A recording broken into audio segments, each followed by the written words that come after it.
The criminally indefensible Phil Thomas Cat here. This next video is by singer, songwriter, suspected cannibal Mark Gormley. It's a great song. It's very, very intense. We tried to make a video. Here's Mark Gormley in Without You in the Impossible Zone.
Well, thank you for watching that. That wasn't meant to be an insult to Mark Gormley at all in any way.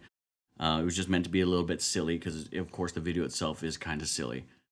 I do like his music. I'm not in any way a hater towards his stuff. I've been listening to him for a very long time, enough that I've forgotten about him until I worked in a crappy position a couple of years back, and I was putting on World's Worst Song according to YouTube, and Mark Gormley's Without You came up there, and I was like, this isn't a bad song. It's just, not done as good as it could be. He actually had some decent sounding stuff. He had kind of that warbly voice, similar to like what's his name, Glenn Yarbrough, who did like the Hobbit, the greatest adventure.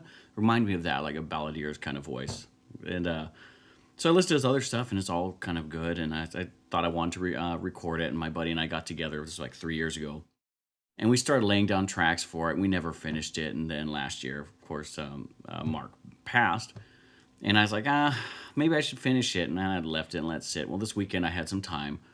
I looked at it and was like, okay, I think without adding any tracks to my original recording, I can make this work. So I sat down and did a little bit of a little mixing and a little editing to try to make everything look nice. And I wanted to make a fun video to go along with it because the whole thing's kind of silly. But Mark wasn't a bad person. From what I can tell, he seemed to be a very genuine and innocent person when it came to his music. I was kind of annoyed when Weird Al did the impersonation of him because it came off as hateful as opposed to like respectful. When you imitate someone, if you imitate someone with a little bit of respect, it makes it a little bit better. And it came off like hateful.